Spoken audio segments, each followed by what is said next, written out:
কিছু কিছু মানুষ আছে যেমন তারা নিজেরা সারাদিন বাড়িতে থাকে, লোকের কালচার করে, তো সেরকমই কেউ যদি ঘুরতে যায় বা ভালো মন্দ খায়, ভালো মন্দ পোশাক পরে, তো তাদের জ্বলনে উঠে যায়। তারা ভাবে কি কেন গেল ঘুরতে, এত ঘোরা কিসের, এত খাওয়া কিসের, এত ভালো ভালো জামা কাপড় কেন পরে।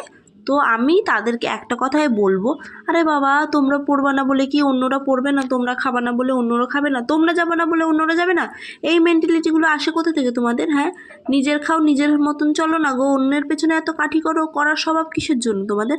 মানে অন্যের বাড়িতে কি হচ্ছে না হচ্ছে সেগুলো না আলোচনা করলে, সেগুলো নিয়ে ঘাটাঘাটি করলে একেবারে তাদের দিনই কাটে না। মানে এইসব মানুষকে মনে হয় কি এবারে আগা পাঁচতলায় বিচুটি পাতা আছে, যেন বিচুটি পাতা, সেই বিচুটি পাতা এনে আগা পাঁচতলায় ভালো করে মাখিয়ে দিই।